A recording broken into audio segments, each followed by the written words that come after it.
Who will LeBron and the Cavs face? We welcome you on in with Steve Smith, the Czar, Mike Fratello. I'm Jared Greenberg. We hope you are enjoying your Memorial Day and remembering those who lost their life fighting for our freedom. We certainly remember those on a day that has brought some great basketball memories, which we will look back upon over this 60 minutes as we take you up to TNT's pregame beginning at 8 Eastern. Also, in just a few moments, we'll take you live to Houston, where the Rockets earned the right to host the Game 7. Fellas, Chris Paul's status, we hope to learn over the course of this 60 minutes, but still very much unknown at this point. However, there are still multiple regular season MVPs. There are finals MVPs. There's a guy who's likely to win an MVP this year. Who do we trust the most when looking at Game 7, Coach Fratello, between the Warriors and the Rockets? Am I allowed to pick from either team? Yes, sir. This is your world, Coach Fratello. The guy I'm going to trust the most is Klay Thompson. How about that? Wow. I'm taking Klay because he's a two-end player. Okay, he'll defend and every night come with that energy at the defensive end of the floor. And I just think right now he's in a groove shooting the basketball and understands the importance. And I'm going to go with Klay Thompson. Yeah, Coach, me and Coach think alike. I mean, I would say Klay Thompson, and the guy also I would say 1B is Draymond Green. Those are the two guys just because what they do, they bring it every night. And I'm with Coach Klay. He might not make shots, Coach, sometimes, but what he does, he brings it every night. He locks in defensively. He understands how to play off guys, and he doesn't get out of character, Coach. Even when he has it going, he still gets his offense through the flow. But most important to me is Draymond because he has to do so much for those guys. Okay, I don't doubt either one of those, and I think they're fabulous choices with Draymond or Klay Thompson. Klay certainly coming off a 35-point night. But let's put this in the proper context.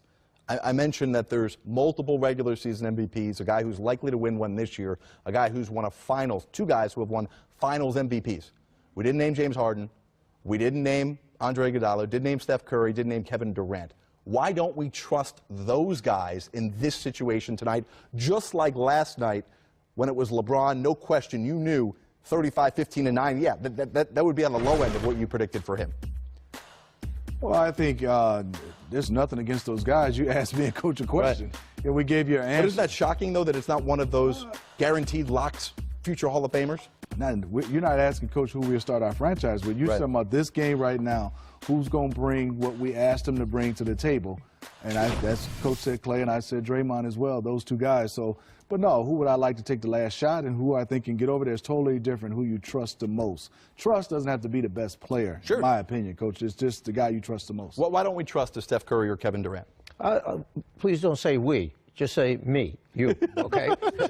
because I didn't hear Steve say he didn't trust anybody, and I didn't say we didn't trust anybody. We picked the guy that, going into a Game 7, if you're going to count on someone, we picked the guy that we're going to count on him to have a solid, good performance tonight. Now, you may not trust a couple of those guys, and I'm sure that part of it is because we've seen some in and outs. James Harden, going back a year ago, people said that, when it got to the big games and he just faded, and now we've seen a couple games here thus far where he's not the spectacular James Harden, but that doesn't mean he can't go for 40, 45 points tonight, just like Steph Curry might wind up making 10 threes tonight in the game before it's all said and done. He's capable of doing that. We know it. This is what happens when Coach Fratello doesn't get to go to a barbecue on Memorial Day. He gets a little testy. Very upset. I don't think he was testy, Jared. I mean, but you're right. It's not that we're saying we don't trust these guys. They're fantastic players. We're talking about the eye test and what we've saw so far in this series. Yet they've been up and down, and that's not saying who's coach as a coach who he's going to still run plays for. Right. He's talking about who that you can say blindfold, good or bad game, that's going to come out there and do his job. And not saying those guys are not doing their job. Yeah, offensively, who would I want? I would probably say I want Kevin Durant if it was a game when you start talking about the offensive, most talented player that can take you over the hump tonight, Kevin Durant or Steph. Let's go to a guy I always trust. Okay. Michigan guy, Sekou Smith. I trust him too. I know, me too. Sekou Smith joins us live. He just doesn't trust you. That's the difference. Sekou, do you trust me to orchestrate this interview right here? I mean, you okay with that? I hope you get it. I hope you get it done, Jeb. You're struggling right now, though. Struggling. Coach Smitty wants you out of it. I know. They're being a little difficult on this holiday when they're supposed to be joyous.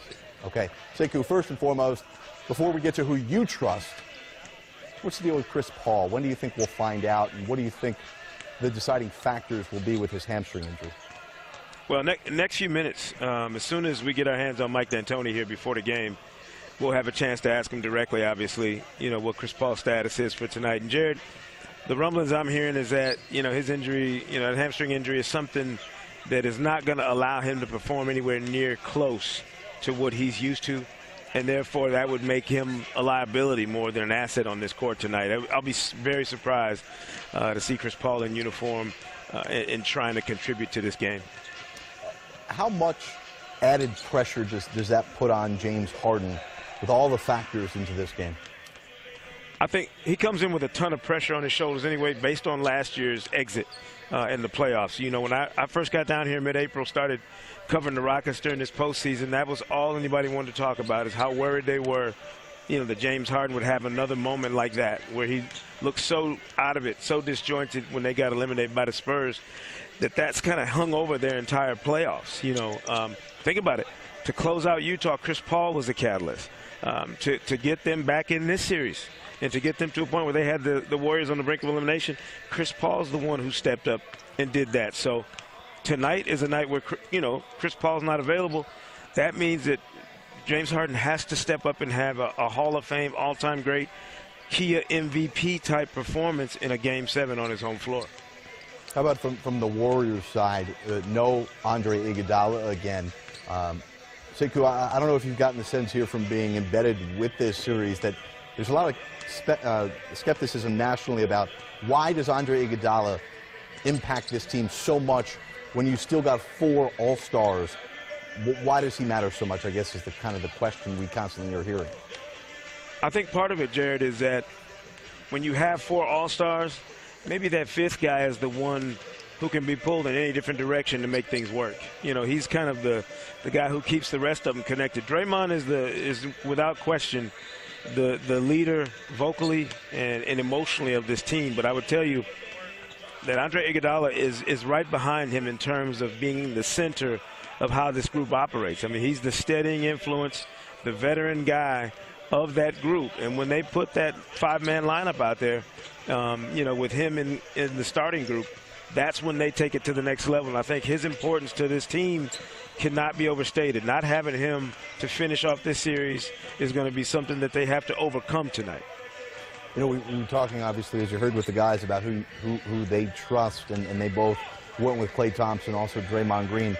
But there's been so much chatter over this series about how Kevin Durant has approached these games and how he has executed very un-Warrior-like. Do you expect to see a change from Kevin Durant tonight, and ultimately how that impacts Steph Curry is going to be a big question? I don't expect to see so much a change in KD and his demeanor or how he plays, but I do expect the Warriors to remind themselves repeatedly that they're at their best when the ball is moving.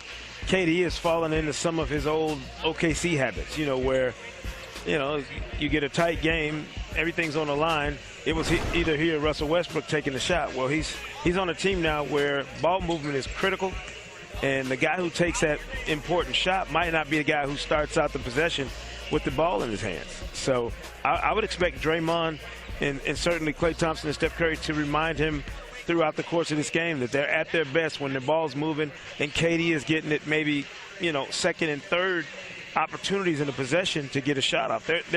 They're so good when everybody's engaged offensively that I don't think you can, overlook how important it's going to be for that ball to move. And when you talk about players you trust, Jared, I trust Draymond Green and Trevor Ariza because they're 2 guys whose games to go to that highest level, it's not predicated on making shots. And anytime you got a guy in the game who can affect the action on both ends without scoring being his only mode, I think that's really important in a Game 7. All right, Sekou Smith joining us live tonight in Toyota Center in Houston, where just under 2 hours from now we'll have Game 7 to decide the second half of the NBA Finals matchup.